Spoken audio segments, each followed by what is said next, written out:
Some matches are temporary, but your privacy shouldn't be. With Line 2, you get a second phone line just for dating. No need to share your personal number until you're ready. You can chat, text, and even block numbers, all while keeping things fun and private. It's perfect for online dating, blind dates, or just keeping things light. When you're ready to move on, Line 2 lets you cut ties without any drama.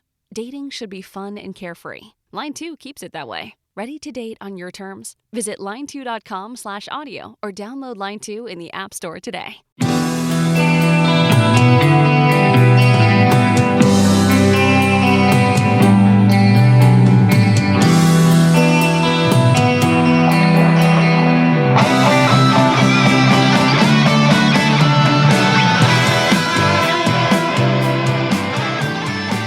Welcome to Tunnel Talk and No Facts, All Feelings Wrestling Podcast on the Social Suplex Network. I'm Allie. I'm Ann. And I'm Leah. How are you doing this week, girls? Ann looks like the cartoon of somebody who's sick. It is pretty pathetic.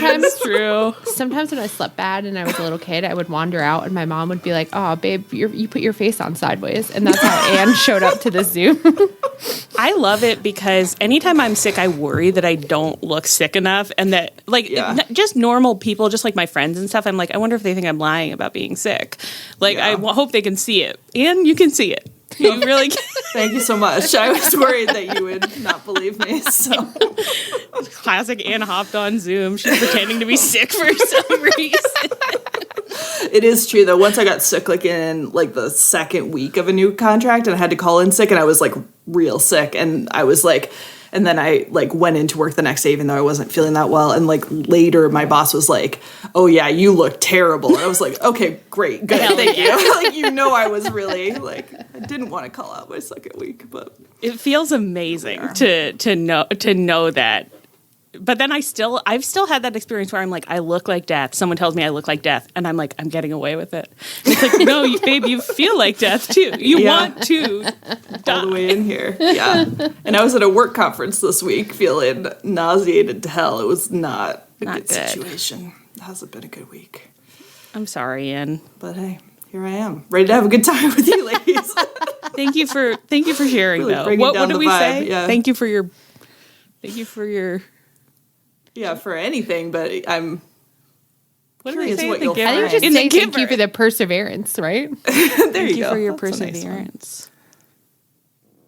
But what do they say in The Giver? What do they keep saying? They say thank you for your dreams, or Oh yeah, okay. But yeah. Thank you for your illness. Yeah. She is sharing it with us. Leah, are you feeling well in your body and mind? Medium. Medium? That's pretty good, honestly. Thank you. Medium's good. I've been at quite a low ebb this week, and today it's been raining all day. So, well, it's the weather's been really good here. It's been in the high 60s, low 70s, which is my ideal zone. It's not so hot that you're uncomfortable in any way, but then at night it dips low enough that you can be under covers. It's very nice. So that's really been putting me in a good mood. But today's workday was not extremely pleasant. So. We sunk. The weather could not. The weather couldn't bring you up. No. At a certain point, mitigation becomes impossible, and you simply succumb to misery. So true. Never forget that, listeners. Well, I've been bad, but it's coming back, listeners. Not everyone is happy about it. But I do think she'll be happy in time. Okay, so just give her a lot of support. They're gonna really support you, Leah. Is that earlier in the pre Zoom podcast conversation? Allie said, "I need your consent on this," and I didn't get it. That I said, and then we moved on. She said, "I'm not getting any consent," and said, "I'm not sure that matters." And here we are. Yeah. The thing is, I wish I could crawl into your brain and figure out what got wired wrong that has made this activity your enemy. Okay, Allie, if I had a nickel for every time someone said, "I wish I could crawl into your brain and figure out what got wired wrong," I wouldn't have to work. Well, then I wish that for you. I wish and hope that for you. Many people have wondered. You to get those nickels, babe. Many before you have wondered what's wrong in there. I think something got disconnected and reconnected wrong, and that's why you have this animosity towards playing What's Making Me Happy when you love telling us things that are making you happy. No, and we don't. Yes, you do. You love sharing that you're enjoying a new Starbucks refresher, or that you listen to a great new podcast about someone faking a pregnancy. These are all things that you've shared, you know? It's like you enjoy as much as we do. Like, you come to your friends and you say, here's something I encountered in the world that excited and activated me. You do keep saying, like, Leah, you love it when you're doing it, but I've actually never heard Leah express ever that she loved it while she was doing it. Thank you so much. Immediately thereafter. You don't Thank think you for that acknowledging it. her sharing those things of her own free will implies that she loves it? Otherwise, why would she do it? You know? Leah, you do it every year, so you must love it. No, she does. Those weren't things that she did for this show. She just shared that with us in our private chat. Oh, that's true. Sometimes she does just share things she loves. Yeah. Leah, maybe it needs to be a more casual, fun thing for you. Like, when you have that urge, just write it down in a little notepad and then you can pull it out. Leah thinks you're saying one thing, but you're not. No, I'm not. I think my participation should be voluntary and spontaneous. No, wrong. Not right. As I have something to share, I'll participate. As you have something to share, make a note that you want to share it at some point. Yeah, and then when it's your turn in a regimented system, you'll share it. I think when it comes up, I'll certainly volunteer it, but I shouldn't be pressed. You are going to be pressed. You'll be doing it once every 3 weeks. So I don't know. It's like the beatings will continue until morale improves. That's how Tony runs his company, and that's how we run this podcast. Okay? So What's Making Me Happy is back this week. I'll start us off with what's making me happy. And my thing, which Anne already knows because she saw me talking about it, is that I read Tana French's The Secret Place, and I'm obsessed with it. And every time I read a Tana French book, I am obsessed with it. And then I think some part of my brain is like trying to protect me from like reading all of them. And so then it's like, I won't think about this again for 3 years. But I'm going to. I moved right on to the next one. Oh, and nice. it's... Which one? The next one is Broken Harbor, maybe. It's the one where the main characters... That's a good I don't want to give anything away, you know?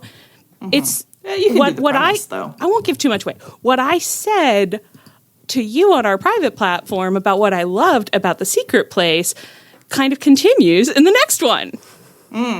You know? Yeah.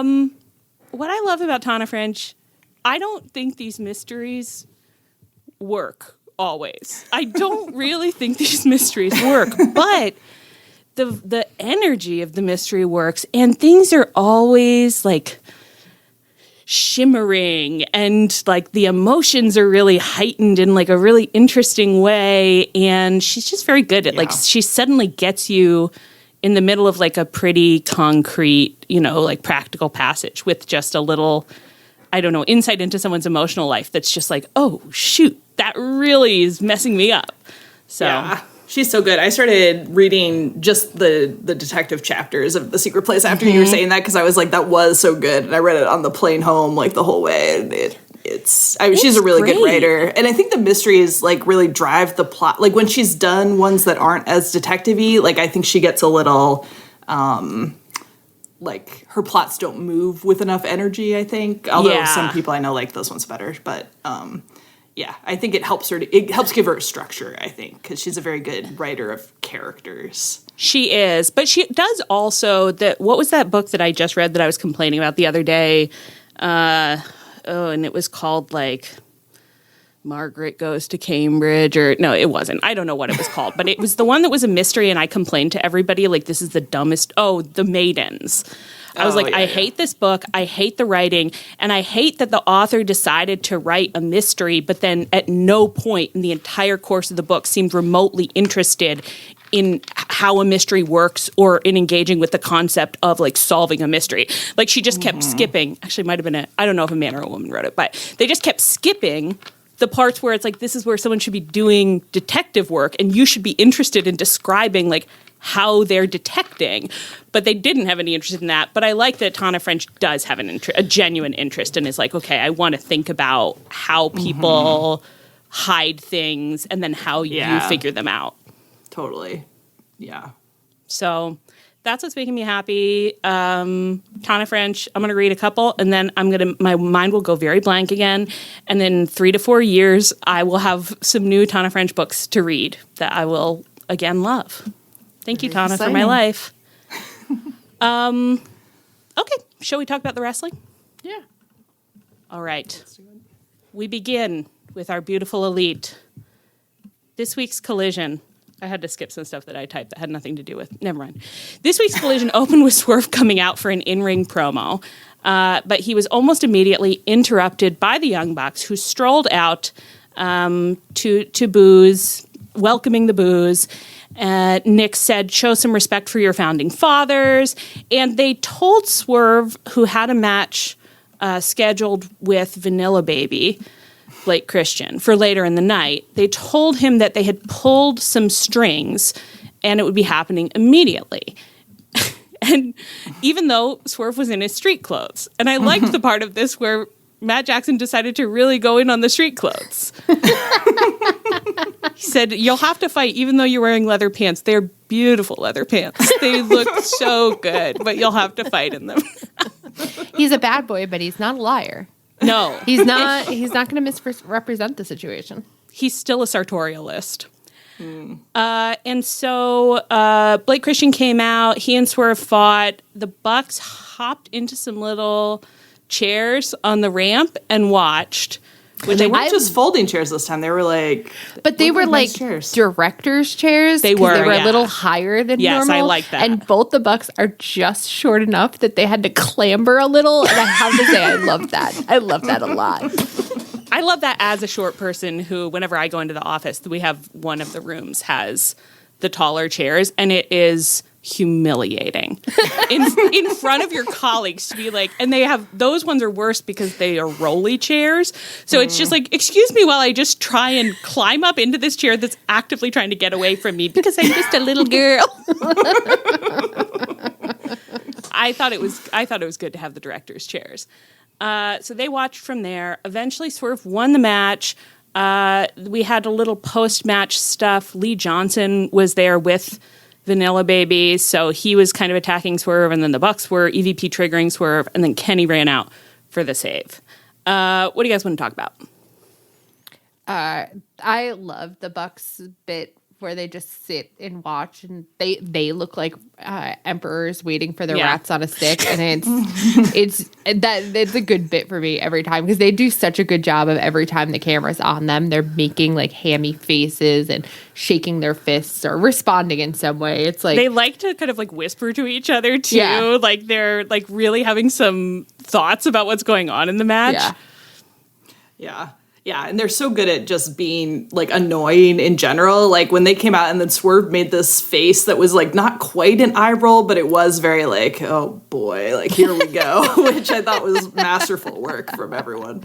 I did think it was great because I had a moment where I was just like, oh, yeah, like, these are the most annoying, like, guys you ever have to deal with. And then I'm like, no, you have, like, things that are more annoying, but not annoying in this exact way. Like, they're just, like, perfectly... Mm-hmm. They're perfectly, what word am I looking for? I can't think of it, but they're just annoying in a way no one else could ever be, you know? Mm-hmm. And that's beautiful. Yeah. Mm-hmm. What was I going to say here? Do we have permanent custody of Blake Christian now? I don't That's know. a great question. Did he get the stupid graphic? Nobody shows up all the time. I mean, I thought when he had that match with Kenny, I thought we were just getting him for a week, but his vibe is kind of that he was like, oh, kind of fun here. Like, maybe I just like won't leave. Wikipedia says he's signed to All Elite Wrestling and Ring of Honor, so he is I guess we got him. He's our problem. I don't mind him. I'm willing to onboard things about him now that I know that we do have custody of him. I didn't think I was supposed to be learning anything about him, to be honest. All right, Blake, I'll be watching from now on. Okay, so then Dynamite opened with, so it was an all-star 8-man tag, but I've called it Sewer Wars. Hell yeah. And this was Kenny, Mark Briscoe, and Speedball Mike Bailey, and Kevin Knight, so many men, versus Ricochet, the Young Bucks, and Okada. Let's go with broad thoughts about the match. Did you have fun? Slapped. Absolutely slapped. Like, I could have watched that for a full hour. And it's like, I had this funny thought in like the beginning where I was like, there's so many men in this ring. This would have absolutely given us like some kind of ulcer in the beginning of our wrestling like adventure, because we just would have been like, this is too many men, can't keep track of. But we kept track of all of these men. We knew all of them. We knew all of them, but also, like, I just think that there's whoever laid this match out was so good at it, where it's just like, oh, like, you naturally are focusing on, like, what they want you to focus on. I guess it helps that, you know, Dustin's not crouching in the corner. Like, who's got eyes on Dustin? You think in the past Dustin might have made it a little more difficult for us to truly engage with multi-man? Yes.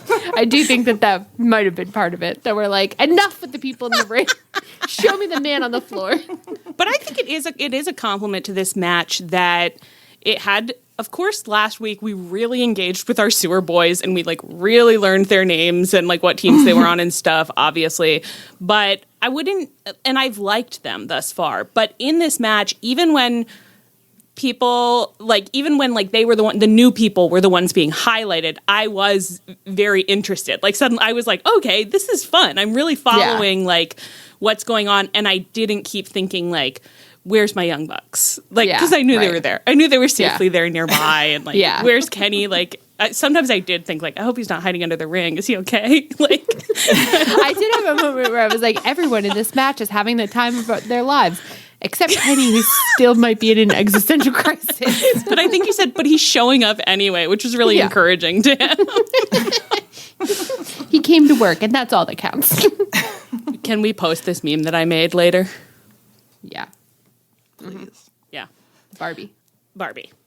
Yeah, I thought it was a very, very fun match. And it was like a lot more funny than I expected it to be. Like they did a lot of comedy and it was very fun even when they weren't doing comedy, which was good. I do feel like the show needs a little more fun injected into it a lot of the time. Yeah, I would agree with that.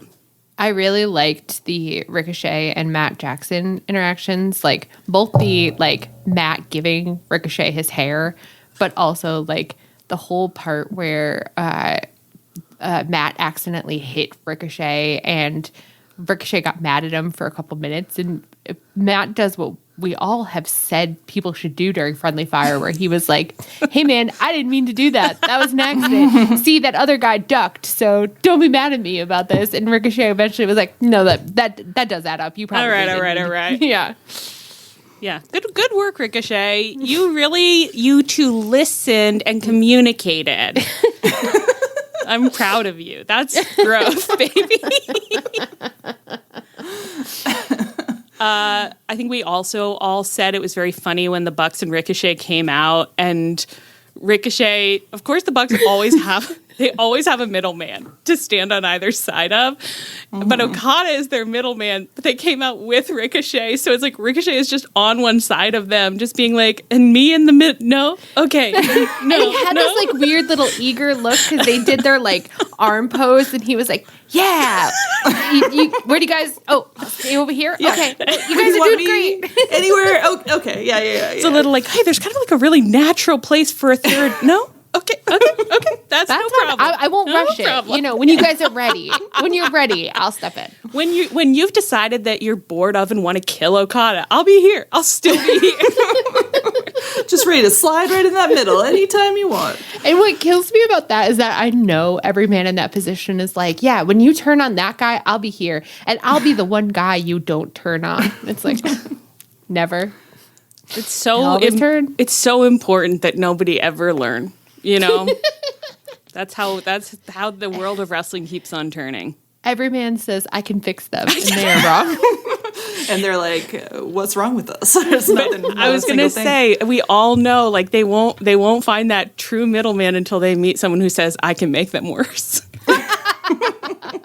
Although I think that maybe has been Kenny sometimes. Yeah, I think it's Kenny. Yeah, the once in future Middleman. Yeah, that's why Kenny has had so many turns as Middleman, because he fundamentally is like, no. Sometimes he looks at them and he's like, looks like those guys got a little too fixed. Seems like someone needs to make them worse again. Kenny, grab onto that feeling with both hands, okay? And let it haul you out of the abyss, buddy, because, you got 3 girls here we know where you're coming from. It's not always easy to be a person on this bitch of an earth. What did you guys think about the fact that you have all these sewer boys in the match, and Kenny's in the match, and the Bucks are in the match, and Will Ospreay is nowhere to be seen? And I know he doesn't want us to tell, I think actively wishes we wouldn't tell our great cloud stories about him. But didn't you like thinking about him watching this on TV and just like crying? Yeah, because he wanted to be on a team with his friend Kenny, and his old friend Ricochet, and he's just like, or, against Ricochet, but like he just, that's where he was dying to be, and instead, like, what was he even doing? Oh, was he? I think he was there. You don't think he was there? Yeah, I don't think he's been on TV. His dream is to be part of a team. He wants, and he was a crew, and he was just very briefly, and then the team were like, "You're not here? Oh, no problem. We won't miss you." Like, who we like? Your other friend who kind of dumped you the other week. Yeah. Right. Like, he was on the team being like, Kenny must be so jealous. And then they're like, it's cool. We'll just sub in Kenny. It's like, ooh, rough. And I'm sure that when we see Ospreay on TV again, he's really going to be selling that emotion. Oh, yeah. I think we're definitely going to see all that. The things we're discussing will be perceptible on his face. I also thought of him because at one point watching this match, I was complimentary. I was like, this is a fucking blast. What is this, a damn Taker convention? But the number 1 Taker, Will Ospreay, wasn't there. That's got to sting. True. The wonderful thing about Takers is that Taker's a wonderful thing, but not a unique thing. There are others. Yeah. There are Takers. Let's see what else we have here. I want to talk about this with you guys. Okay, you said that like you were about to have a hard conversation that you didn't want to scare us about. We're like, let's talk this through. Your mother and I are getting a divorce. Well, I think that I myself am a little scared. Like, I'm like, we could get into this and find that we simply can't discuss it. But so how our good friends Trish and Sarah have a podcast, and they will occasionally, they listen to other stuff that's going on, other podcasts and stuff, and they'll recap them sometimes. And Sarah was recapping the Wrestling Observer Radio today or yesterday or something. Today. Must have been today. I don't think actually I had to explain any of that, so feel free to cut it. Now, from her, but I just want to explain, like, I'm not listening to Dave Meltzer. Okay, I just want you to know. Defensively, I've actually never listened to a war, so don't worry about it. I've seen a few clips that I watched for comedy purposes, but I don't watch, I don't listen. I don't know about this man's takes except what I hear. Sarah recaps this about the opening match. I think Dave says they did a Memphis match for the first 18 minutes. Which is fine, a lot of haha and things like that. I paused and I said, I don't know that much about anything, but I didn't think that this was a Memphis match. So I started Googling, like, what is a Memphis match? How do the Young Bucks wrestle? Like, what type of wrestling do the Young Bucks do? And everything I saw got my ass even more confused, because I'm on these Reddit posts being like, if you want to learn about Memphis matches, there's only one place to go, Jim Cornette. I said, well, then I'm not sure that's what they did. And sometimes I wish that there were a place I could go to just learn, like, what people I like in wrestling are doing. You know what I mean? Yeah. Like, what am I watching? Yeah. Seems like there should be like more normal, like unbiased sources in wrestling, but Yeah, and nobody ever wants to explain anything with like the appropriate amount of context. Like everyone wants to give me like a lot more information than I want and like 20 video clips. I'm like, oh, that's not. I just wanted like 3 sentences at most. Have you ever seen that post that's like somebody, like some book publisher sent like a little girl a book on penguins and was like, can we get your review on this? And she wrote back, this is more information on penguins than I care to receive. That is us all the time, asking one question and then getting 6 paragraphs and being like, I can't. This is I more actually didn't information want on to penguins. attend a lecture course. I just wanted like 2 or 3 jokes and, you know. And I will say, I saw a bunch of people describe it as a PWG match, which did make more sense to me because more likely than a Memphis match. Because I think PWG was known for multi-man matches that had like that level of like, you know, flippy boy plus comedy. So I think that's more accurate. I have no idea what a Memphis match means. Kind of a spot fest complimentary. Yeah, exactly. Perhaps. Okay. Well, I'm willing to fall on this grenade. If anybody wants to talk to me about what a Memphis match is, I read an article too, and what I liked about the article, we're wandering a little far from the point, but I do just want to read this. So, like, they're talking about what was so special about Memphis wrestling. The magic of wrestling came from storytelling. Every match was a new chapter in an ongoing saga. Good versus evil, friendships forged and broken, and betrayals that could send the crowd into a frenzy. What was special about Memphis was the fans' interaction with the story. What other cities and towns may not accept or believe would be taken with a passion that spread through the city. So it's like... Okay. Wow. So the whole city of Memphis is implicated in these Memphis-style matches. Interesting. Like every other city and town in America is full of people who are resistant to the magic, but in Memphis they can't say no. You go to Cincinnati. You go to Cincinnati and people are like, "Guys, wrestling is fake." But you go to Memphis and they're like, "That steel chair, it's real." I believe it. Anyway, but just just like keep in mind, like just the basics, please. Kenny and Okada, obviously both in this match, they did have some interactions. People very excited about seeing them in the ring together. What would you like to highlight about what we saw of them? Kenny was big mad. He kept yelling at Okada. He did. Why do you think he did that? It's a great question. I don't know. I would love for them. I mean, the thing is that like it's like you get why Kenny's mad at the Young Bucks. Like obviously that makes complete sense. But it's like the reason he's mad is Okada. It's because of the dookie. So because the dookie everywhere.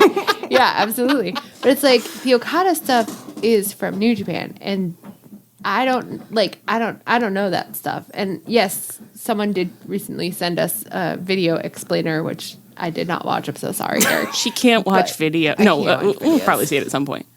But maybe. It's one of those things where I'm like, I really do need the two of you to give a promo where you're like, in New Japan, you did XYZ to me that was really like, that's the grudge I'm holding. And now you've hooked up with the Young Bucks, and it's like, that's now I just have to kill you. Unfortunately, both of them just want to do kissing pose, which, you know. I didn't even think it was that kissy, actually. I'm like, they could have gotten a little closer mouth-wise. I know, huge disappointment. And there has been like a lot of like video package discourse this week, and they did do one for Miu, I forget her last name. But the thing is, like watching it, I was like, video packages are my least favorite way to like get someone's vibe, because I feel like it's always like a friend of yours is like, oh, I invited another friend to come out to brunch with us. And I'm like, oh, great. Like, what's their vibe? What are they like? And they're like, well, they graduated from Northwestern in 2006. And you're like, well, Peanuts okay, that's not actually that Peanuts helpful. adult voice in my head. Just like, right. I won't know that. Like, 10 minutes from now, I won't know that anymore. Like, I don't need a resume. I want to know what their deal is right now. Like, what grudges are they holding on to and why? Yeah, so like 2 minutes of Kenny and Okada like talking to each other would get me up to speed, no problem. Not even 2 minutes, like 30 seconds. Yeah. Whereas like a video package is going to go in one ear and out the other, to be honest. So Right. Well, because they're not going to highlight the right things. Exactly. No. I know we're constantly big upping the Young Bucks, but that is something that they always have been good at in the past. Like, I still think all the time about the first time Jay White was ever on AEW. They let him do the thing where he did the run out and he got lots of cheers or whatever. Yeah. And then it was like 20 minutes later, there was a backstage promo where, like, I think Adam Cole was with them at the time, and it was like Adam Cole and the Young Bucks were like, wow, Jay White, this is the way I felt about you before, but here's how I feel about you now. And we were like, okay, great. No, understood. Yeah. Well, I feel like Kenny used to be like involved in that kind of like good exposition, and I don't know what's going on with him now that it's just like he's nothing. Quiet quitting. Yeah, for sure. It's pretty demoralizing. And do I find though, it 'cause it's like, stressful? Yes, I don't like it. I like when the old dogs are happy. You're not old, Kenny. You're fine. You're okay. Don't go over that rainbow bridge, babe. This has been great. I did think, Leah, that you especially were going to bring up your cloud story about. Do you want to? Yeah. That Kenny's biggest. Yeah. I don't know if I can. You don't think you can? Not even a. I think the general. It's funny to have all the. It's funny that it's like, yeah, I actually don't really get Okada and Omega's deal. Okada and Omega. Oh, demon. What just possessed you? I don't know, guys. Once you've been reading a lot of these recaps, you just start saying things. Okada and Kenny's deal. I don't really get why they fought so many times, or even really why it was good. Although we might have watched one once, but what I did understand pretty viscerally in the moment in the ring was that the Young Bucks are Kenny's ex-boyfriends, and the only thing you hate more than an ex-boyfriend is your ex-boyfriend's new girlfriend. Yeah. That was coming through vibe. loud and clear. That's loud and for sure. To me, it seems like Kenny is much madder at the Young Bucks and mad at Okada about the Young Bucks than it is about anything that happened in New Japan. To me, in my mind, it was like Kenny was just like, go the fuck away so that I can have an actual fight with my actual ex-boyfriends. I don't even want you in the picture. I can't even look at you right now. They're going to do the same thing to you. But with an edge of at some point me and the Bucks are going to work this out. And, yeah, for sure. And it would go faster if you were out of the way. You're not a permanent middleman. You're not a repeat middleman. It'll be my time again soon. So just move. Yeah. He's like, I fucking hate them, and also we're endgame. I am going to get them back. Yeah. Cheryl Cole, I want you back. Don't give us long video packages. And yes, we can watch the video and we will Google what they fought about on their own. But I think it's, let them talk. Let them talk, maybe. Yeah. Unsilent. Because I feel like everyone always acts like the options are either video package or Googling. And it's like, there is actually a little middle ground I'd like to call the 1 minute promo that we could explore. Yeah. Two men talking to each other about, having a little dialogue about what's going on between them. Whatever's Real on their easy. mind. Whatever's on their easy. mind. That's what we would recommend. Let's move on to what's going on in the Owen. So the Dynamite main event this week was Kyle Fletcher versus Hangman Adam Page, with the winner going on to fight Will Ospreay at Double or Nothing, which is in about a month. On this week's Collision, we got a little Kyle Fletcher Hangman video package that I thought was pretty successful. I mean, they were giving promos, so it didn't go in one ear and out the other. And in fact, how could it? When Hangman was promising to do things like smack, bite, and be rough with Kyle, and Ozzy opened his ass and put his ostrich leathers heel deep. He's out of his mind. Crazy. Absolutely out of his goddamn mind. And then in the moment after Hangman had made these promises, Kyle, making his own sexy mad face, was like, and I promise you that after I win this championship, you will say my full name. And I was like, wait, is that been a problem? That he won't say your name? Or I feel like what do you mean? everyone calls him Kyle Fletcher to distinguish him from Kyle O'Reilly. Yeah. So who's not calling him Kyle Fletcher? I don't know why this was so funny to me, but I was just like, Kyle, that's all you could come up with. This man just said he's going to put his boot up your butt. And you said, you will call me by my name. It's like, that's the bare minimum, buddy. We've got to aim higher. We have to believe in ourselves. Say that you'll put your boot up his butt or something. Do you ever just think about like a cameraman filmed Hangman saying those things and then like an editor put it all together and they're all just like, yeah, seems cool. Hit it out of the park. Well, it was cool. That's why they said that. But imagine being the cameraman who's just got to be like, yeah, I think we got it. I think, and that is 100% what okay, if so, I do think we got it, yes. It's amazing stuff. One of our friends, Mife, said, Mife, hi, he was like, I need someone to tell me whether Hangman has always been at this level of homoeroticism. And I know one of you is about to say yes, but I want you to really think about it. I want you to really think about it. And Mife, you're not wrong. He has ratcheted it up. We're at a 17. Yeah. We've never been at a 17, a sustained 17. Yeah, right. Before. No, right. For sure. No, and I feel like he's always done a certain level of like subtext, but this is text. And I don't think he's ever been this blatant with he's never said on air that he would open someone's ass before. I can say that. As Leah said before recording started, he's taking our jobs. We said he's not a misogynist, and yet here he is stealing women's jobs. Like, what are we supposed to say to that? That is what he said. That's just what he said on the program. So we can't escalate. No, it's like how do you say deranged things about someone who did it better, like on the show? Yeah. It's like, okay, just watch what he said. Yeah. He's going to drive us to talk about the Christmas of the suplexes or something. Like, what else is left for us? The what? She said crispness, and I heard Christmas. Christmas. And immediately I was like, Christmas of suplex. You open a suplex every day. I was 100% like, this is some wrestling holiday that I don't know about. But you both stared at me, and I was like, am I sick enough that I'm like not saying? No, it's because you immediately transported Allie and I to a very strange Christmas world. of the suplex. We're in the Nutcracker, basically. The Christmas of the suplexes. And I was excited. I was like, well, that's an okay place for us to go. I don't mind. I mean, now that you say it. No, the crispness of the suplexes, God forbid we ever discuss.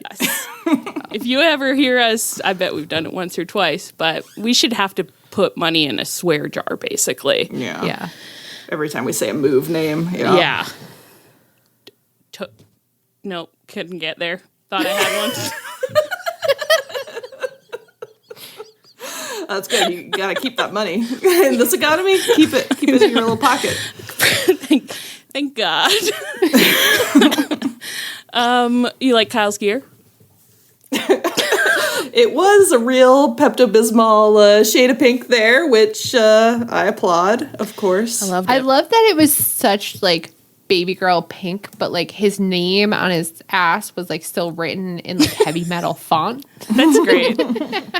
a little combining the genres like that is perfect. I do think that aesthetically he's been pretty impeccable.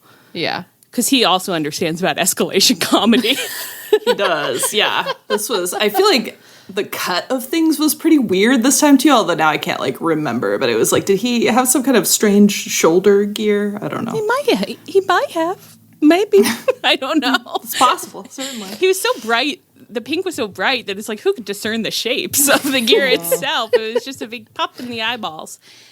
Hangman, how did you guys feel going into this match? Where did you think we were headed?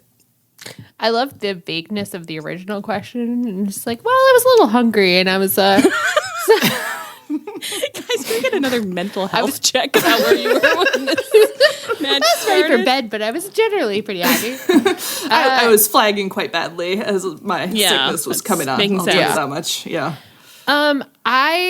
I think Allie, you had said like I really hope Hangman wins here, and I had laid out my prediction that I thought he would, and so then like the whole time I was like, "Fucking don't prove me wrong." Like I'm actually gonna be mad if I'm wrong about this because I really did think like Hangman shouldn't lose to Kyle. I like Kyle, no shade to Kyle, but Hangman should not lose to Kyle. But it was like if we get a final that's a Will Kyle match, like again, like for what? So I was going to be pretty ripshit. So I was very relieved that Hangman at least is in the finals. We did work together mid-match to discover that if we'd gotten Kyle Fletcher and Will Ospreay, it would have been Kyle Will 5.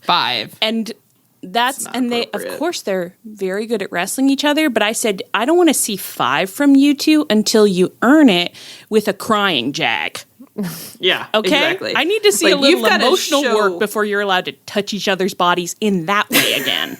Exactly. Like you've got to bring something to the table to make the fifth one a little bit different. So like, get in there. You simply must work, bitch. Yes. Okay, so Hangman won. I thought this was a great match. I had a really fun time. Hangman won. I am so happy he had to win. I'm so happy he won. I have sustained, I think, pretty severe Hangman damage at this point where it's like I want him to beat Ospreay so badly, but I feel flat and limp about it because I'm like, I know I never will get it. Yeah. And it's like, so you want me to get, so now I guess I have a month to do it, but I'm like, you want me to get a full hard on for this match at Double or Nothing, knowing that you're going to kick it with your ostrich leather boot at the end, but you still want me to get it. I probably will, but it doesn't fill me with joy. I know. Yeah. I'm scared. I know. Yeah, I feel like very sure that Osprey's going to win and that we're going to get like an Osprey Mox and then kind of another drizzly little summer. And I'm not what it is. Yeah, I'm not trying to precast. I'm just trying to be honest about where my head's at. Yeah. No, for sure. Well, it's like being, I mean, I don't think Hangman is any of our special guys, but rooting for Hangman is simply a Charlie Brown in the football, like where you're just like, he's not going to get it though. So yeah. And it's like, it'd be more fun if he got it because he always, like, he's not a special guy, but he always tells me an entertaining and sexy story. So, and he has told very good stories with Mox before. So it's like, I think that if he won the final, like he could do something that with Mox that would get me very interested. Whereas I really like watching Ospreay, but if Mox is not turning in his best work, and Ospreay's not going to make him. No, Ospreay needs somebody else to make him do his best work. Right. Yeah. Right. Because it's like Ospreay needs someone to like bring a story out of him, and it's not going to be Mox in this or incarnation of Mox for sure. Right. I think we could argue pedagogy all day about whether it's appropriate to take your best student and pair them with one of your worst students to try and get the worst student to do better, perhaps at the expense of the best student. That's a conversation we could have in the classroom. But here, I would say, no, we must do it. Yeah. No bad students working together, only good students working together or good student working with bad student. And Mox is currently a bad student. And it doesn't mean I don't love him, but I just haven't really seen him doing his best in a while. So true. Yeah. So, we only can say what we want. I want Hangman to win. I am very interested in presumably he and Ospreay have like 4 weeks or something to build a little over 3 weeks. It's actually not that much time. Okay. Well, but it's something. It's something. I mean, it's nice they get some kind of build. Yeah. At least. Like, we'll see if Hangman can get anything out of Ospreay, a real story, not just a cloud story. What face do you think Ospreay would make if Hangman said to him, like, I'm going to put my boot up your butt? Do you think he'd make a kind of face like, what does that mean? I I want Hangman to be like, Ospreay, all you want is a friend, but friendship is nothing. Friends will only hurt you. There's no point in having friends. And Ospreay would just be so devastated and be like, no, that's not right. Friendship is all that matters. Maybe he could teach Hangman something. That would be a good little story. Aww. It's like for Hangman to be like, look at your innocence. I remember when I remember when I believed the Young Bucks could be my friends. I remember when I was Kenny's friend and I thought Kenny could be everything to me. And look at us now. Now that we don't talk. It's like you guys didn't even have a falling out. You just don't talk anymore. That's really sad. Yeah. Hug your loved ones, you know? But look out if they're the elite. I actually only have, I do want to just really quickly say, do we think that Josh Alexander does have eyebrows? Or he does Dude, that not? was crazy. He doesn't, right? They weren't. They weren't visible. They weren't visible. He has like a very pronounced brow too. He does. So They could have been it was hiding. hard. I know. I was like, are they under his brow? Because that's not typical for No? eyebrows. But maybe That's not where they usually go. It was like, did I never notice this before because his headgear was so distracting? Yes. His eyebrows are under his brow. That's like such a new, interesting deformity. You know, it's like I don't know if I've ever seen anybody with that. A beautiful uniqueness. I think. Thank you for your body, uniqueness. Josh Alexander. Thank you for your brows, if they're there. I was like, wow, even without the dorky gear, he still is standing there looking like a real little dweeb. I have no idea. This was a Don Callis family backstage segment. I have no idea what anybody involved said because I was so busy trying to figure out the eyebrow situation. And it actually was a little like exciting to get to the end of the segment and be like, I don't know. I don't feel confident. I spent that whole segment being like, no, why would Greg not be there? And then fully convincing myself I'm like, he got hurt again. He got hurt again and he's going to be out for 6 months. Yeah. That's about the timeline that Greg usually gets hurt again in. Like, 1 week, no match. Yeah. His boobs just explode on their own, pretty much. Yeah. We're going to find out that it's like he, I don't know, got run over doing car tricks in the parking lot behind. You know that feeling when you're about to score 30% off, but they want your number? Ugh. Give them your Line 2 number instead. It's a second line on your phone, perfect for nabbing promo codes without inviting spam to your party. Sign up for every discount under the sun, then block the junk texts that follow. You get all the perks, but none of the spammy baggage. More codes, less chaos. Visit line2.com/audio or download Line 2 in the App Store and get your shopping sidekick today. Because the only thing blowing up your phone should be good deals. the venue or something. All right. The Opps fought Nick Camarado, Rhett Titus, and Miles Hawkins on Dynamite. Those second two men, I don't know who they are. I've never seen or heard of them before. Nick Camarado, I didn't think we had custody of anymore, so this was thrilling. And I must say, your body I remembered looked in the great. middle of that, I was like, didn't Allie put him on her body list? You may have forgotten, but Emmy did not forget. And she tagged me and said, girl, clock in. Your boy's on TV. His name is in lights. I said, thank you, Emmy. I see. And I am happy. Unfortunately, he did not win the match, of course. The Opps won, and they immediately got attacked by the Deathriders. Samoa Joe choked Mox out for a while, recreationally, and eventually cut an in-ring promo about how Mox loves acting like a boss, but he's actually a little bitch. I said, everybody cool it, okay? This week... Thinnest of ice. Very yelly, spitty promo, the gist of which was that, of course, he and Mox will be having their singles match at Beach Break, and now that match will be a cage match. Do you think that Mox's vibe has kind of been like he realized that he has a huge kink for Samoa Joe choking him out, and he doesn't want to approach him directly, so he just keeps putting himself in Samoa Joe's path and being like, "Oh no, my neck is so available," just like in an old like Dracula movie, just like, "Oh, my nightgown is fluttering so alluringly, and the pale curve of my neck as I turn my head."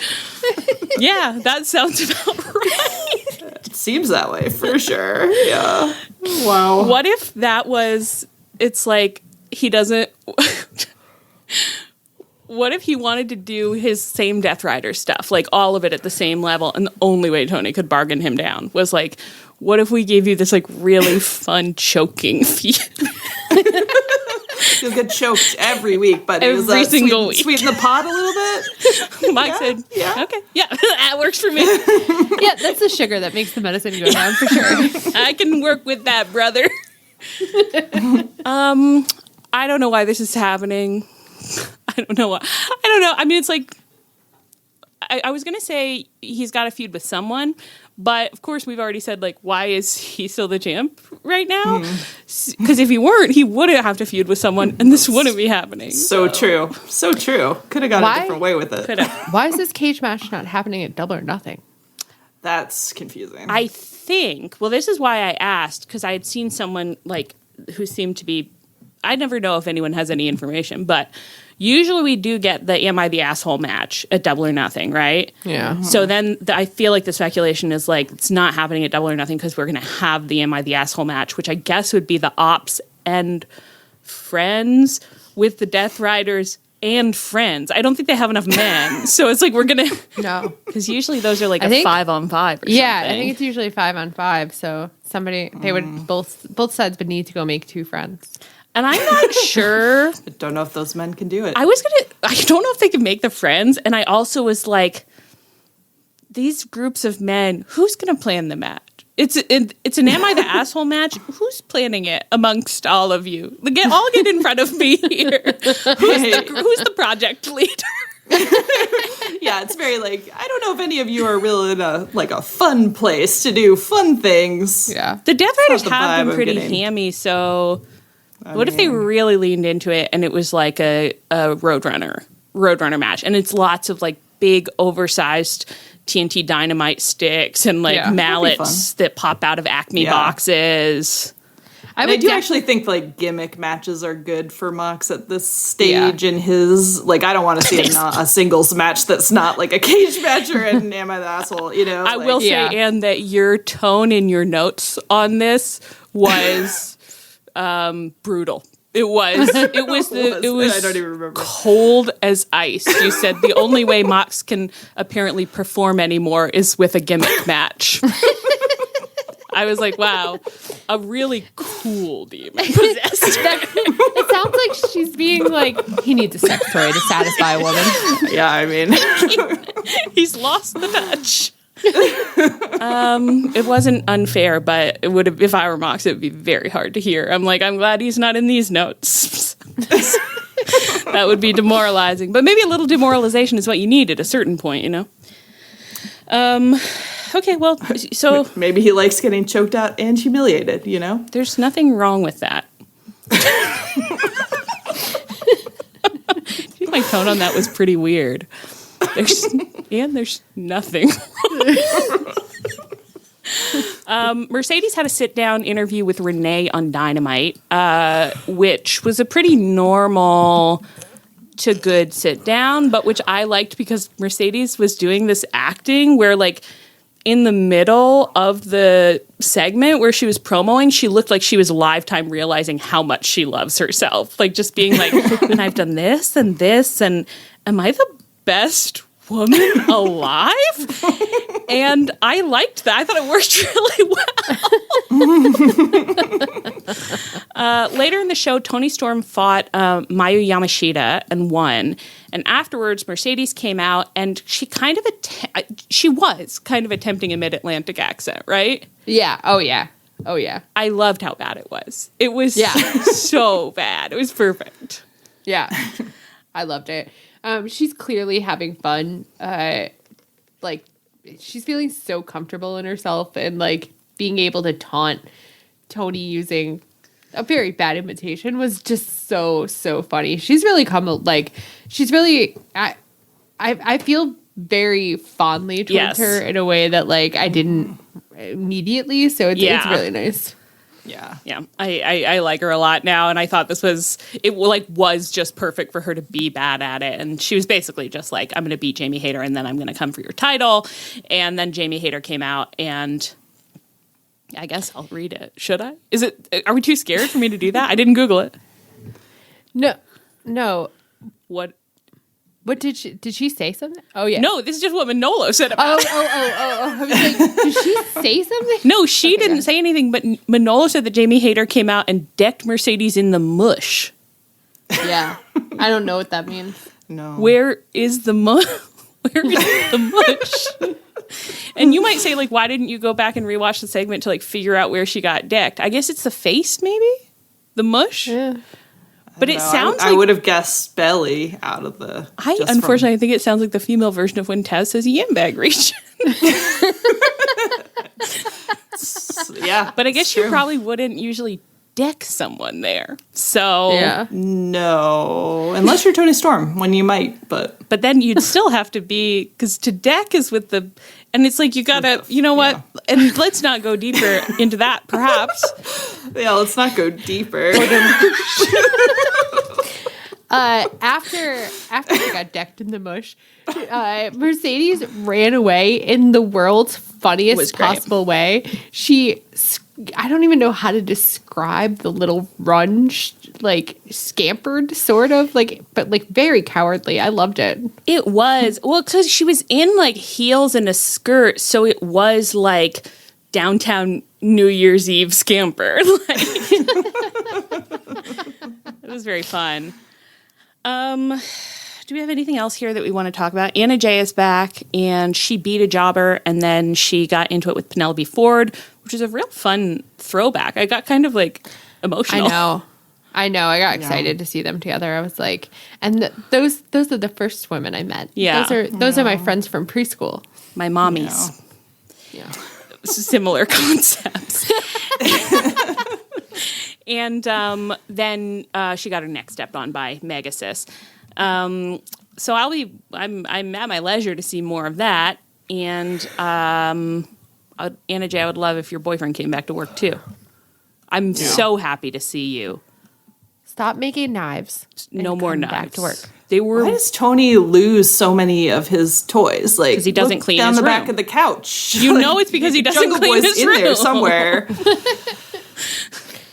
I don't think he should be allowed to buy new toys when he's lost his old toys. Have I said on the podcast before that when I was growing up, we had a little living room, entertainment room or whatever that was, the casual family room. And there were built-in shelves and cupboards. And there was one cupboard under the counter in there that as a child you could crawl into. So we used to just we called it the bear cave, and we would hang out in the bear cave. And at some point, when we were in high school or something, and it wasn't used for anything because we just hid in it as children. Mm-hmm. At some point, my mother, comes into the room and she's like, I opened up the bear cave for the first time in 10 years. And do you want to know what I found in there? And I said, I don't know if I want to know. And she said, I found all of your old chewable Flintstone vitamins that you apparently used to crawl into the bear cave. You didn't want to eat them. You just left them in there. So it was just full of crumbling old chewable vitamins. Anyway, I feel like Tony's sometimes doing that with his wrestlers. Pretty much. Where's Jack Perry? He's in the bear cave with the vitamins. If he gets hungry, he can just chew on a little vitamin. It's fine. Tony, don't leave your toys places where they might not be found for years and years and years and years. And while we're looking in the bear cave for JB, maybe we could look for Alex Marvez as well, still unseen. I'm gonna fully lose my mind if I don't see Alex Marvez soon. Yeah. I'm very unhappy about that.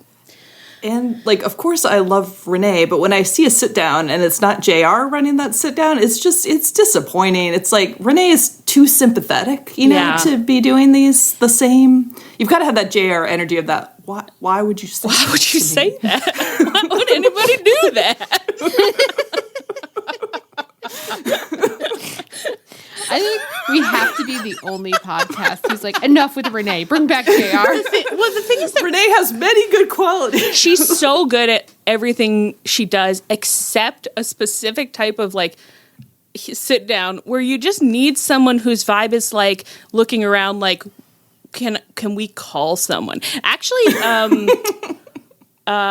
RJ has managed it sometimes. Yeah. Oh, yeah. RJ has occasionally managed just that, like, can we just let her I don't say think things? I'm qualified to deal with all of that. I don't know. So I think it's like you might need just one more hire. We got a lot of people who can do the same thing backstage right now. We need someone who can do just this thing. This is the only thing they have to do. It could be Alex Marvez. We've never seen him try. That's true. I'd love to see him try. Anyway, the Patriarchy had a backstage segment that got interrupted by Jay Lethal wanting to interface with Nick Wayne. I wonder why I put it that way. Christian accepted. He wanted a match. Christian accepted the match on his behalf. Nick Wayne is going to be doing Best of Super Juniors, which seems cool. And then he fought. Yeah. I guess I don't. Yeah. And then Jay Lethal and Nick Wayne did fight. Leah, what did you say about Jay Lethal? Dude, is he not looking juicy as hell lately? Yeah. I feel like he had a tight bod the last time I saw him. Derogatory. And now he's like thick and juicy, and I was kind of interested. Yeah. I wouldn't go so far as interested for myself, but when I looked for what you were seeing, I saw it, and I preferred it to what I've seen before. So good work on your body, Jay. And I don't want to talk about the rest of that. Okay. FTR fought Kyle O'Reilly and Roderick Strong on Collision, and they won. It was really hard for me to see Kyle this way. He's just so normal now.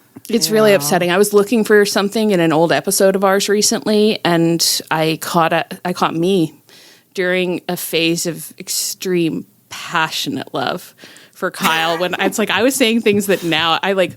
It's not that I did like I still feel them in a way, but like I was saying that I would rather see Kyle O'Reilly fight Mox than Eddie fight Mox in that moment. Like, and I think everybody felt disturbed about it, and I was just like, I don't know what to say. Like, it's just what my heart is. It's just what my heart is screaming for. That little freak. He's so normal now. It's so gross, and it makes me really sad.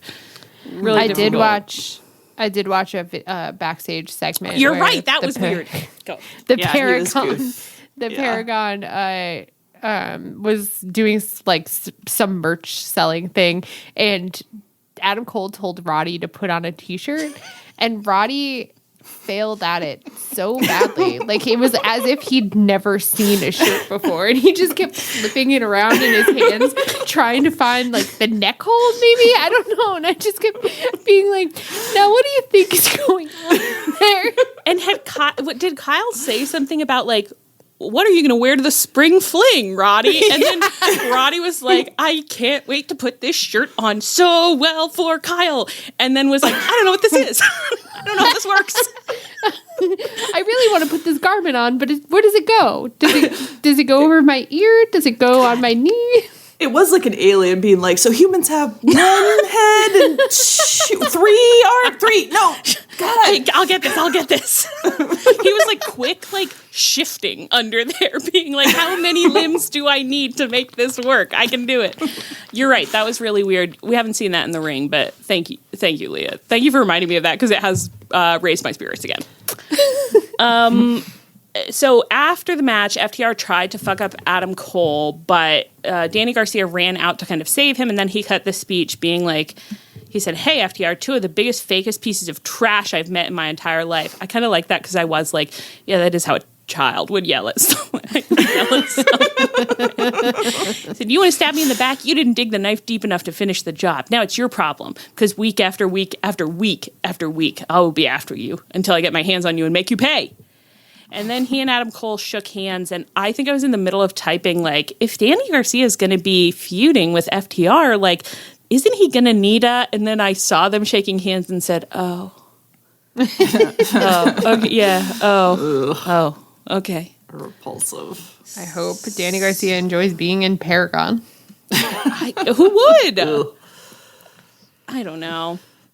A lot of The these stable for men with no personalities. Incredible. We need a little more active CPS presence backstage because the situation that some of these children are in now, they do not have stable home environments. So true. And they're falling in with the wrong crowd, you know? The wrong crowd. Someone has got to do something about this. Any thoughts in general on the FTR storyline this week? Of course, it has been emotionally load-bearing for us for about a month. This was the first week in a while where I was like, give me nothing, Kings.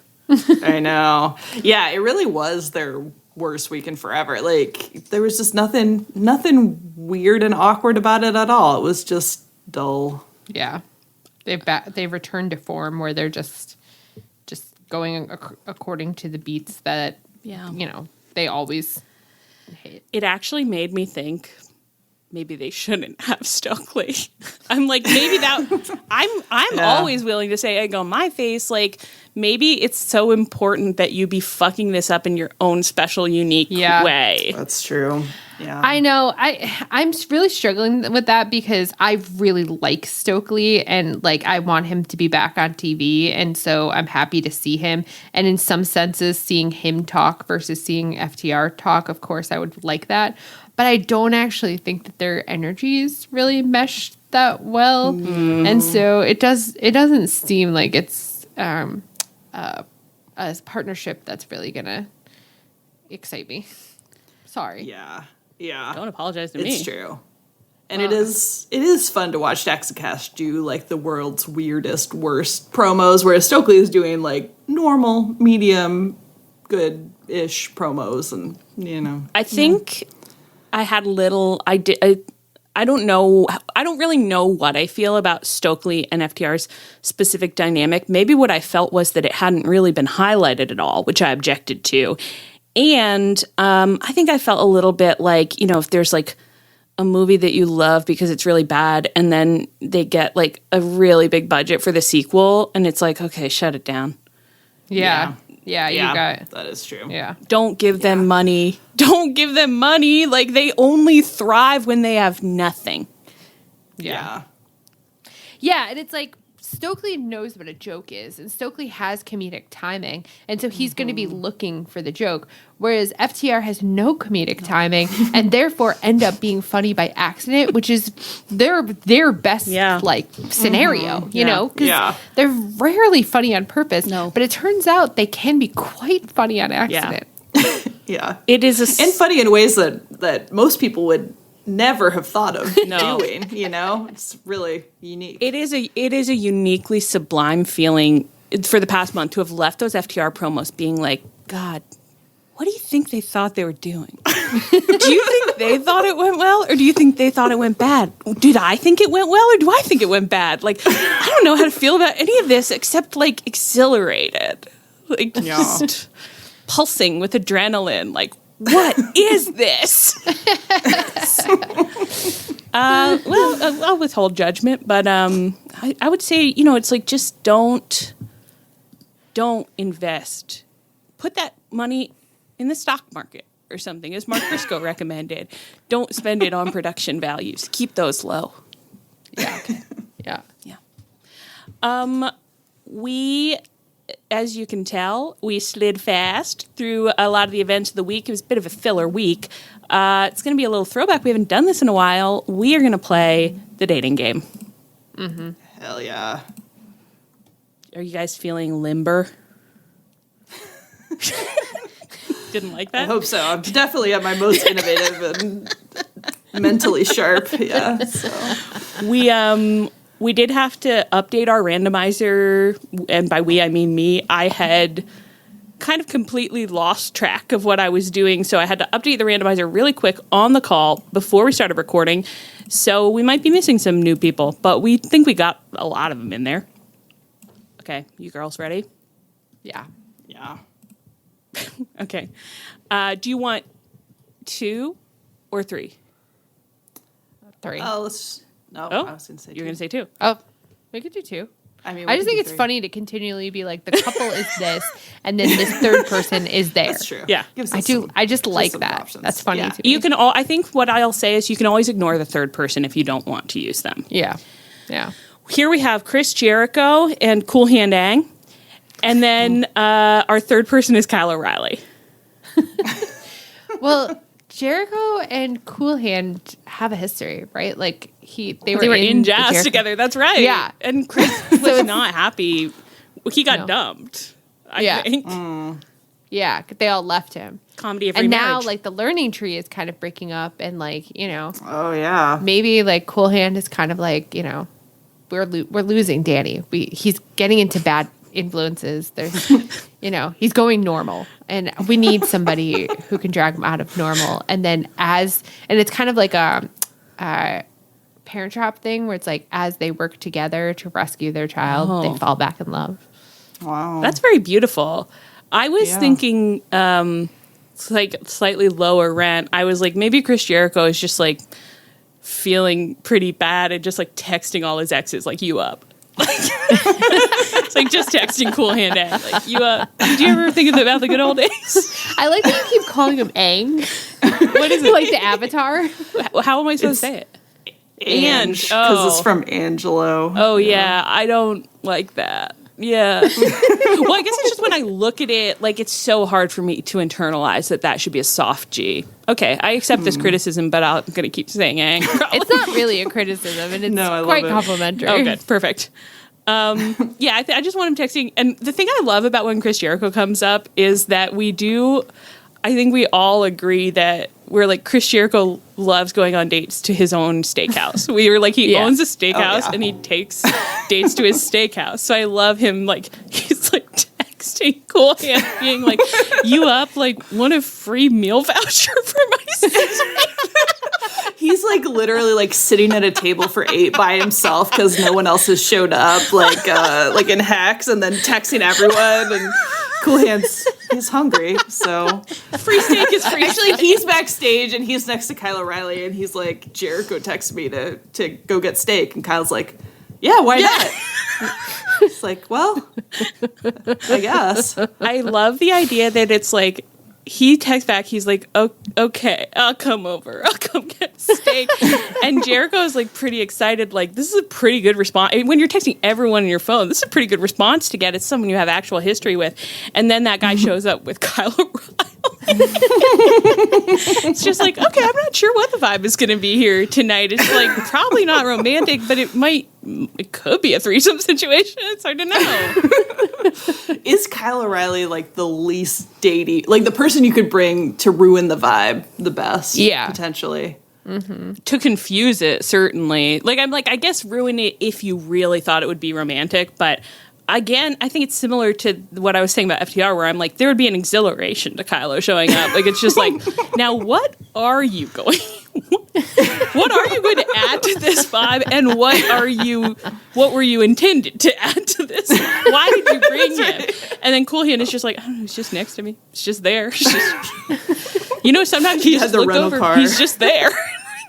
It's like he asked him for a ride, and then Kyle just walked in with him. Oh, now I'm thinking about the Terror Kyle and how I do think his vibe would be like, how sometimes you just look over and he's just there. You didn't realize he was there and his eyes are so far away. So I brought him to a steakhouse. He's going to order that steak very rare. Okay, good work. Good work, girls. Okay, I've got Kyle Fletcher, Big Bill, and actually I don't know if we have custody of him anymore, but with the side of Matt Taven. I think he got mentioned on commentary the other day. Yeah, did he get sent to ROH? Yeah, maybe? I think so. He's in the mines. I think it's not important for the date to know whether he's wrestling, but I'm curious. We'll investigate that. Kyle Fletcher and Big So Bill. who was it? Kyle Fletcher, Big Bill. Yeah. That's a tall couple. You're They're right. Tall babies. The sooner the better. Who do you think is who's pursuing who? I kind of think, I don't know, Kyle Fletcher is like, he's really feeling himself. Like, I do think that he could be. He is. He sees Big Bill. He's like, okay, tall drink of water. It's like, you already have a tall drink of water. You have a tall drink of water and a more normal height drink of water. Oh, maybe Don Callis sends him to scout more men. Yeah. Nice. Yeah. Big Bill could be a free agent now that he and Jericho. Yeah, and he's so tall. And it turns out Yeah, Don he's Callis tall. doesn't In care his if you're in your 20s. 20s, actually. So, okay, I love that. And so that's how it starts. That Kyle's like, hello, tall drink of water. And Big Bill is sort of like, oh, like I needed this ego boost after Jericho broke my heart. So he like really responds. Like, wait, you Probably- like me? And probably Don Callis told Kyle to do whatever it takes, you know? So Kyle's... That's right. That he'll checks do out. what it takes. Like, if Big Bill thinks it's a date, oh, it's a date, baby. I think that Kyle Fletcher's vibe is that, so Don Callis usually, it's like, he says, do whatever it takes. And it's like, Don Callis is a fucked up piece of shit. Like, there's like almost nothing you could do that would surprise him, I think. I think Kyle Fletcher could come up with stuff. I think he could come up and be like, come back and be like, I did whatever it took, and say something that Don Callis would be like, excuse me. But not necessarily nasty. Like, I did whatever it took. Like, we went swimming with the dolphins. What? yeah. That would surprise Don Callis, I think, yeah. It's like, I meant like blow him. Like, what do you Oh, well, I did that after the yeah. Dolphins, obviously. Yeah. Oh, okay, yeah, that one's pretty straightforward. Let's see what we've got here. Sorry, I have some old stuff in here, so I'm trying to, R.I.P. Penta and Phoenix. Oh no, did we not delete them yet? No, but I told the listeners we haven't cleaned it all out. Okay, I'll get in there this weekend. And I'll make it nice for us. Okay, we got some. I guess they're not. Only one of them's a repeat. Samoa Joe, Don Callis, with a side of Chris Jericho. Oh, wow. Chris Jericho is really involved. He loves romance. He loves her. It could. I mean, could be scouting. Could be more scouting. It could be really out there scouting. I mean, Samoa Joe's very large also. He is you know? large. So... And don't you think Don Callis, he's out there, he's like, I'm looking for big boys for my stable. He runs across Samoa Joe. He's giving Samoa Joe the spiel, like, I'm just want to see if you have what it takes. Samoa Joe is really shutting him down. Like, he is a queen bitch. Like, he is a cool cat. Do you think Don Callis might accidentally be kind of into that? Like, he's getting nagged and he's like, do I like this? Yeah, I do think Don Callis would respond really well to someone being very unimpressed with him. Yeah. And he's maybe even trying to be like, why don't you come fight my guys? And Samoa Joe is just like, no. I know. He's like, don't you want to prove how strong you are? Samoa Joe's like, I'm pretty aware of how strong I am. Don Callis is like, he's like, we could help you get the title. And someone just like, I'm going to get it without you. Don Callis is like, don't really need you for anything. Wow, we've really lost a lot of people. I have to tell you, going through this, this is a little sad. We're losing recipes. Okay. No, don't have that man. Don't have that man anymore. Okay. Don't have that man. wow. Just got a little Ricky Starks, Adam Copeland, and Saraya. Don't have two of those people. Oh, boy. No. That's a bad one. Okay. This one is Penelope Ford, Powerhouse Hobbs, and Bryce Remsburg. Huh. That's a tough one. It's hard to know what the in is there. Yeah. I'm just turning it over and over in my hands. Like, this knot has a loose part somewhere, but Maybe it's something maybe Bryce is a little he accidentally gets them together somehow. It's he books them both at the wrong accidentally. hotel or something. Oh, actually, that's nothing. He's a little hapless, or the hotel. They're the only ones at this one crappy hotel. They have to drive together, and they have to share a room. There's only one room. Oh, sure. Can always get there. Yeah, easy. So Bryce fucked up so bad that he booked just 2 wrestlers at the wrong hotel in just one room. I think people are going to question that. People are going to be like, Bryce. He's going to be so apologetic, though. Who's going to get mad at him? He's going to be like, yeah. I'm he so probably sorry. got like thrown down a flight of stairs by the Deathriders. Like he was working with a head injury, you know. Yeah. You know, referees only have one health point. Mm-hmm. Like, be very careful with him. Be very careful. Juice Robinson, Daniel Garcia, with a side of Daddy Magic. That's Wow. Hey, this Okay. this randomizer knows what it's doing.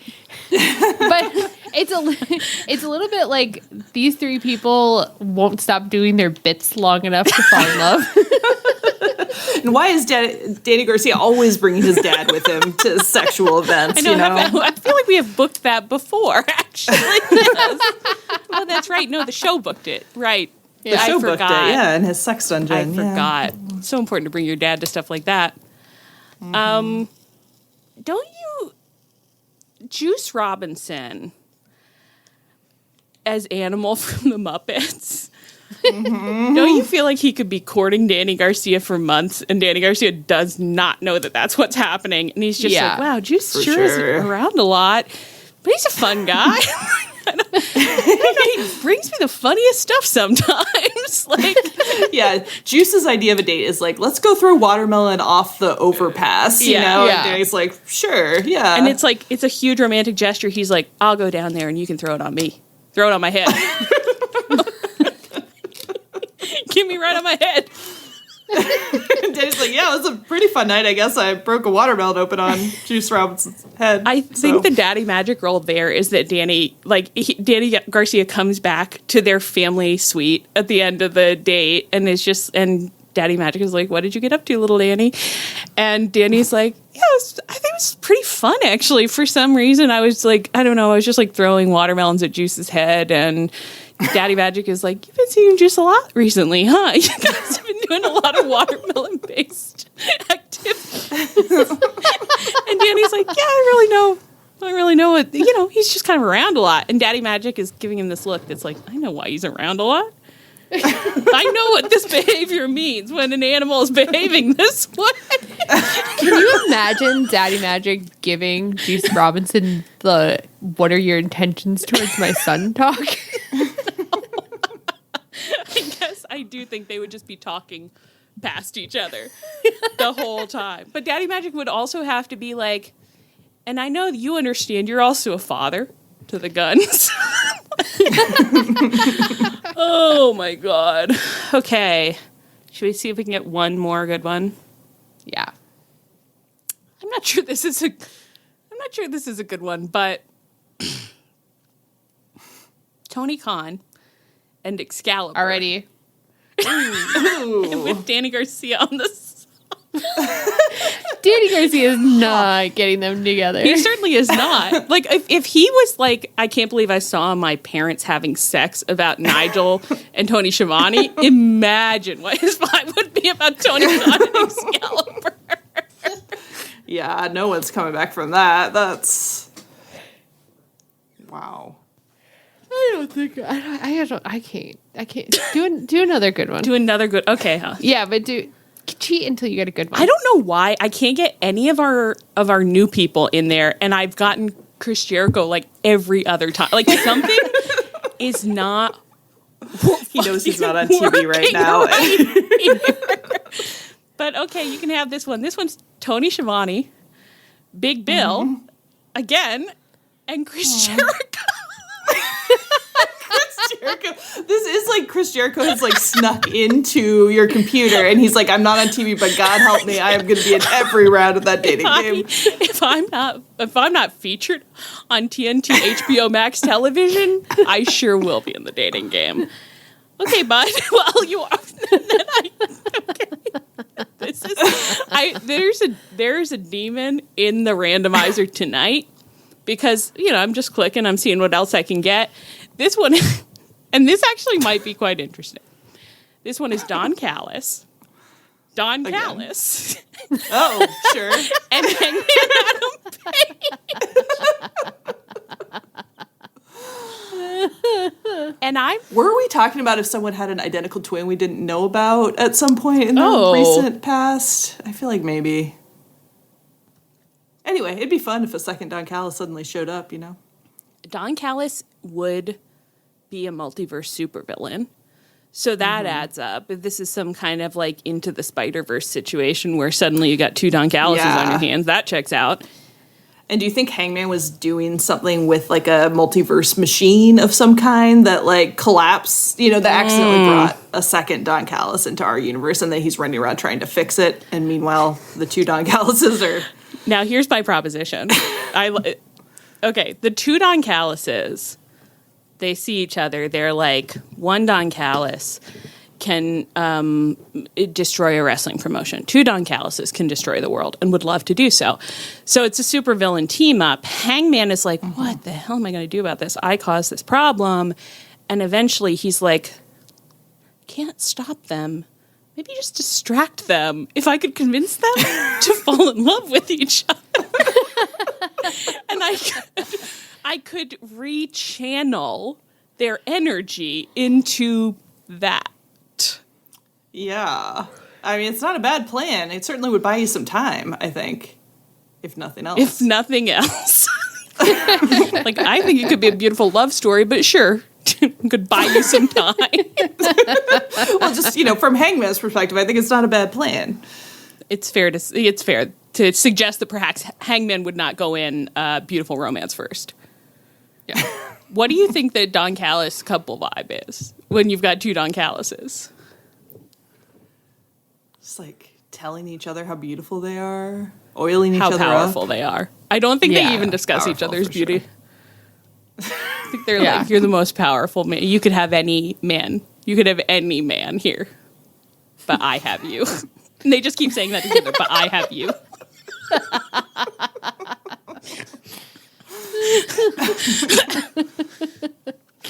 Okay. Well.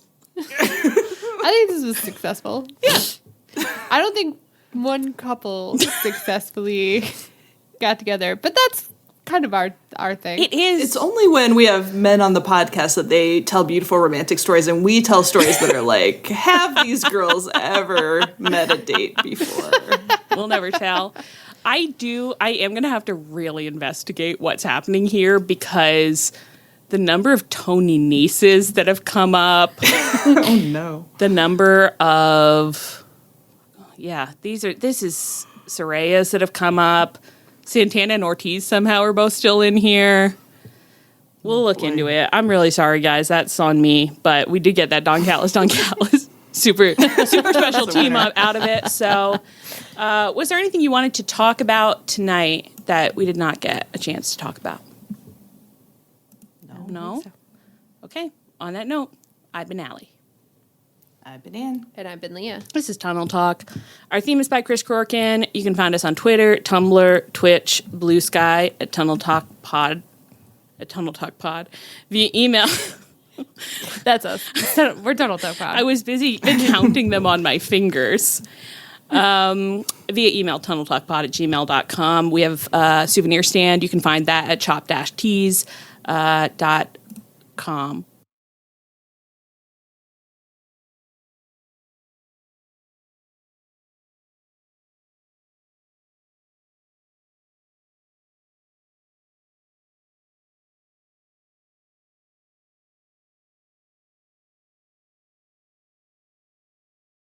You can find us on our feed. You can find us on the Social Suplex Network feed, along with a ton of other great podcasts. And I will say, personally, for myself, I had a great, unusual week listening to many of our brother and sister podcasts this week because they were all talking about WrestleMania, and it was like, gossip from a school you don't go to. It was like, wow, what happened over there? Seems pretty crazy. Yeah. Also, if we're talking about our brother podcast, Owen R absolutely tickled me pink because they were talking about the possibility that Thekla might come to AEW. And James said, Tunnel Talk would like her. She's a friend of Sapphics. Okay. Hell yes, James. Okay. Can I say, I know I'm in the middle of doing our outro, but I got to say, I was listening to ONR this afternoon, and James said something. He said, like, okay, in this tone that he uses a lot, and all of a sudden I realized that every time he does that, he is the embodiment of that, I guess, me. And now every time I think I guess to myself, I'm going to imagine also James saying, okay. So thanks. Love you all. Go check out all the other great podcasts on the network. You can also find us on the Social Suplex Network Discord. Please rate, review, and subscribe to us wherever you get your podcasts. And stay frosty and hug your loved ones. And as always, please come back next week.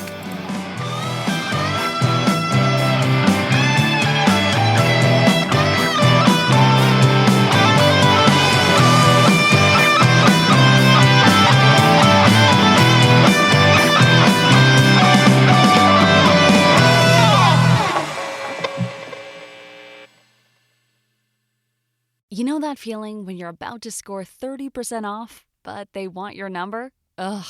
Give them your Line 2 number instead. It's a second line on your phone, perfect for nabbing promo codes without inviting spam to your party. Sign up for every discount under the sun, then block the junk texts that follow. You get all the perks, but none of the spammy baggage. More codes, less chaos. Visit line2.com/audio or download Line 2 in the App Store and get your shopping sidekick today. Because the only thing blowing up your phone should be good deals.